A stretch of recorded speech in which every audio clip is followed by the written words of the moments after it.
Mheshimiwa, jina langu ni Dafi Maulid Athmani ambaye nilianza kuwasilisha lalamiko langu tukiwa kule Doroto. Mheshimiwa, mimi nilipata shida sana ya kunyanyaswa na kuonewa na watu wa kijiji cha Damweru ambao walifika siku moja kwenye kijiji changu cha Doroto ambacho ndicho nilichokuwa naishi. Wakavamia na kuvunja nyumba zangu zote 3 pamoja na choo ambacho nilijenga kisasa na kuniibia mali. Mbuzi waliokuwa wamewafungulia kwenye ile nyumba ambayo waliibomoa waliondoka nazo mbuzi 12 na ndama 2. Lakini sio hivyo tu, walivyoiangusha ile nyumba wakashusha sola white 100 wakaondoka nayo. Sio hivyo tu, sola white 100 wakaondoka nayo. Sio hivyo tu, wakaingia wakati wanaingia kuja nyumbani kwangu, wanapita kwenye shamba wanafyeka mimea. Na bahati nzuri chanzo ilikuwa nini? Chanzo wanadai kwamba mimi nimejenga kwenye eneo lililotengwa kwa ajili ya malisho, lakini ambapo si kweli. Mimi nimejenga 2015, nimekuta wenyeji wapo. Ilikuwa na wenyeji wapo mpaka leo hawajahamishwa. Ilikuwa lini? 2020 ndio nimehamisha mwezi wa 3. 2020. Mheshimiwa Mkuu wa Wilaya, mnalitambua? Anayejua vizuri ni mwenyekiti wa halmashauri ya wilaya wakati ule, Bwana Minja. Ndio aliyehusika hasa kujua wale walikuwa wanafanya chini ya kivuli chake. Asante sana. Bwana Minja yuko wapi? Kwa sababu umetajwa, njoo tu tusaidie. Hao watu walifanya kwa kivuli chako. Hebu tuambie. Mheshimiwa Mkuu wa Wilaya, tafadhali subiri kidogo. Nasema hivi kwa sababu aliwahi kuniita ofisini kwake. Mheshimiwa Waziri Mkuu, jambo hili nalikumbuka na nalijua. Kulikuwa na eneo la pamoja la malisho kati ya vijiji vya Doroto, Itigi mjini na Damweru. Na muhusika huyu ni miongoni mwa watu ambao walikuwa kwenye eneo hilo la zamani. Wakati wa mgogoro kati ya yeye na wale wa chama cha wafugaji, walitaka kuingia kwake kufanya madhara. Kabla ya kufanya haya madhara, mimi nilimuita ofisini kwangu nikimtahadharisha kwamba aondoke kwenye lile eneo kwa sababu liko limetengwa kwa ajili ya kazi hiyo. Baadaye akawa amegoma na yaliyotokea ndio yakawa yametokea kama alivyokuwa amehadithia hapo. Kwa hiyo nalijua kwa picha hiyo.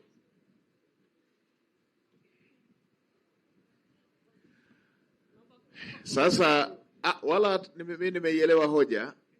Nilichotaka tu kukisisitiza, inawezekana ni kweli alikuwa kwenye eneo la malisho, lakini si mnajua huo sio utaratibu. Ndio. Sio utaratibu kuharibu mali, sio utaratibu. Ni kweli. Sasa na mimi hapa sio mahakama. Ningekuwa mahakama ningetoa hukumu. Sasa Mheshimiwa Mkuu wa Wilaya, hawa huyu aliyekaa kwenye malisho wamefanya uhalifu na hao walioenda kuiba mifugo wamefanya uhalifu. Mmechukua hatua gani? Mheshimiwa Waziri Mkuu, sijawahi kupata hili tatizo ofisini kwangu na nalisikia hapa. Baada ya kulisikia, nimewasiliana na mwenyekiti wa kijiji cha Damweru kupitia kwa afisa tarafa wangu. Amenipa majibu hapa sasa hivi kwamba huyu mhusika alikuwa ni diwani Singida kwa profile yake kwanza. Alihamia pale akawa amevamia lile eneo. Kwa mkutano mkuu wa kijiji wakaazimia kwamba waliovamia lile eneo la malisho waondolewe mwaka 2020. Na katika eneo hilo, Mheshimiwa Waziri Mkuu, tuna mgogoro wa mpaka pale. Nilishafika pale, nikatuma maafisa ardhi waweze kuainisha ile mipaka michoro ardhini kwa kuweka alama.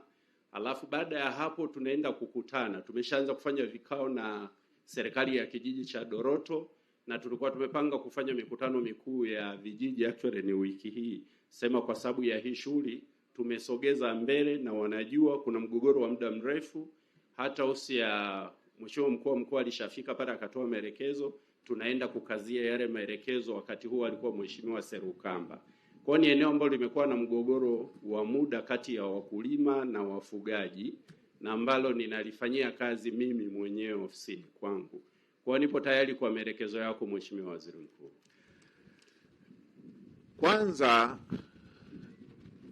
ni agizo la ilani ya uchaguzi ya Chama cha Mapinduzi, ni agizo, ni uelekeo wa serikali, ni msimamo wa serikali kutenga matumizi bora ya ardhi. Kitu pekee hapa kilichokosewa ni hawa watu kwenda kuchukua sheria mkononi. Ndugu zangu, hili haliruhusiwi. Yaani watu tu kujikusanya tu na kwenda kuchukua hatua, hiyo hairuhusiwi. Ikingeweza kufanya chombo cha serikali ikajulikana ni chombo hiki cha serikali. Lakini kwenda, hata juzi tumepata shida mkoa mmoja hivi, mtu mmoja akachukua mabouncer anaenda kuhamisha watu. Katika utaratibu wa kuhamishwa, wale aliowapeleka hao kwenda kumhamishia kuvunja wawili ama watatu wakauawa. Hii utaratibu haupo, tusifanye hivyo. Tusifanye hizi njia za mkato. Tuna taratibu za kisheria. Sasa ninyi mnamdai kuhama, ndio alitakiwa kuhama. Sasa yeye anadai vitu vyake. Nyumba 3, mbuzi 12, ndama 2, sola. Sasa ndio alishahama. Mwenyekiti, mrudishieni basi vitu vyake. Ndio alishahama kwenye eneo lenu kawaachia. Mrudishieni basi vitu vyake.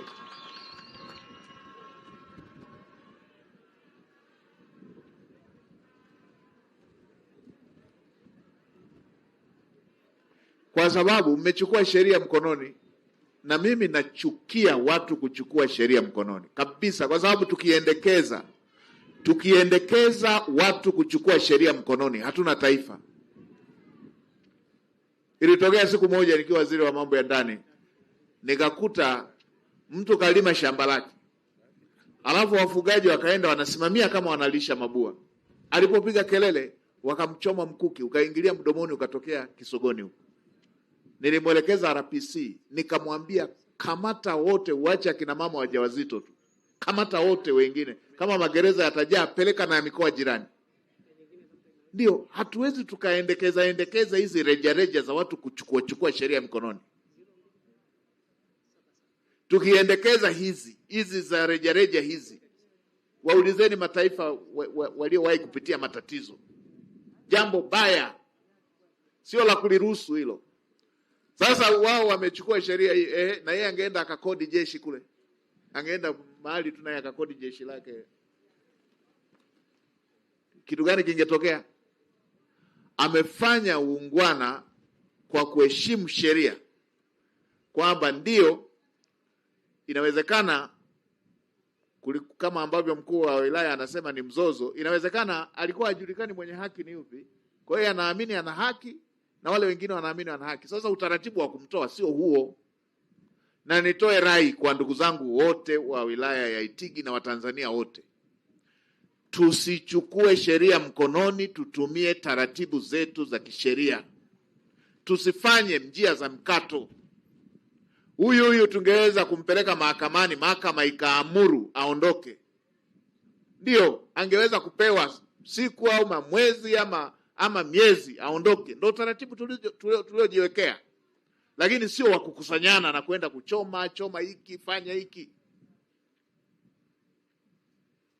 Sasa mkuu wa wilaya, kaa na kamati na serikali ya kijiji, warudishe hivyo vitu vyake. Sajilini vizuri, warudishe vitu vyake hivyo. Ndio mkuu. Mrudisheni vitu vyake. Na mheshimiwa mkuu wa mkoa, wasiporudisha, kata kwenye fedha za maendeleo zinazokwenda kwenye eneo lao, mrudishie huyu.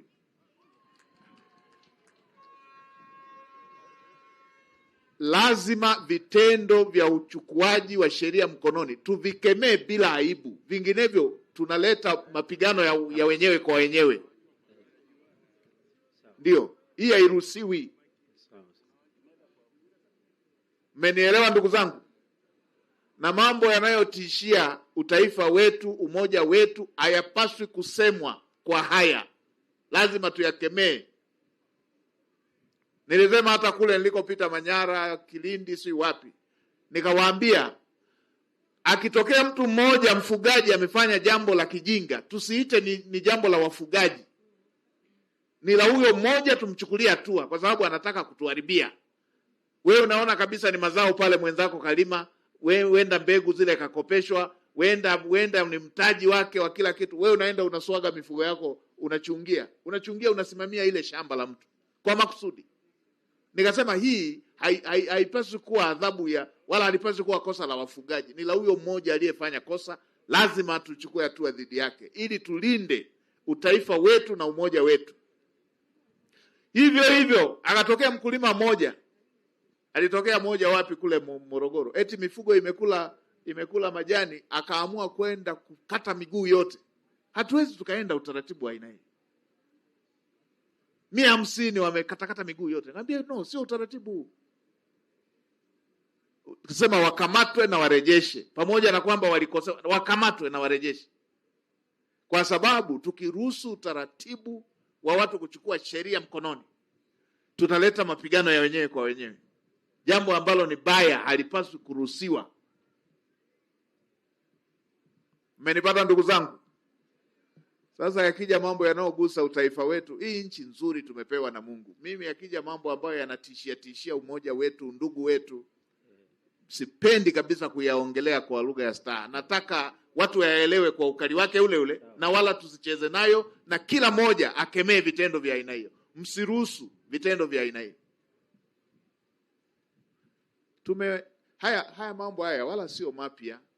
Si zamani ilikuwa tunatokea, unaenda kuchunga ama umetuma mtoto anaenda kuchunga, inatokea bahati mbaya mifugo imemtoroka, labda kundi limekuwa kubwa, limekatika, yeye kila akiangalia nadhani lote lipo, kumbe lingine limeshaenda shambani. Tulichokuwa tunafanya kiungwana, tulipokuwa tunafanya, hata kama mwenye shamba hajakuona, tulikuwa tunaenda kumtaarifu, bwana, watoto wakati wanachunga wamelisha shambani kwako. Wanatafutwa na wazee wengine wenye hekima hapo, bwana, ndugu yangu huyu amesema watoto wake wamelisha shamba langu. Mwenyewe aliyelisha anaenda anatoa taarifa. Wanasema basi twendeni tukakague. Wanakaa kule wanakagua, wanaona uharibifu, wanamaliza pale pale na wanaendelea na vikao vya kindugu. Huo ndio ulikuwa undugu. Sasa hii mambo ya kwenda kulisha makusudi, mnataka na yenyewe hii tuimbie pambio, haiwezekani. Kwa hiyo nilisisitiza hili, na maeneo mengine tusichukue sheria mkononi. Kuna mzozo, nimewaambia na kijiji kile kilichopita, nikamwambia wala msigombane, rudini mkae, kwa sababu hata mkigombana ardhi haiongezeki. Rudini mkae, ongeeni kwamba tunataka hapa pawe pa kulima, tunataka hapa pawe pa kufugia nyuki, tunataka hapa pawe pa kujenga, tunataka hapa pawe pa kufuga. Wala msichukiane kwamba yako makundi mawili, hao wanafuga, hao wanalima. Hayo hayawezi kutupatia ufumbuzi wa mahitaji ya ardhi tunayoyahitaji. Itigi oye! Jamani, si tunakubaliana? Au ninyi mnataka kupigana? Nataka nisikie hiyo sauti. Ninyi mnataka kupigana? Lazima tulinde amani ya nchi yetu, utaifa wetu, ndugu wetu. Tukatae utaratibu unaovunja amani. Yes, baba.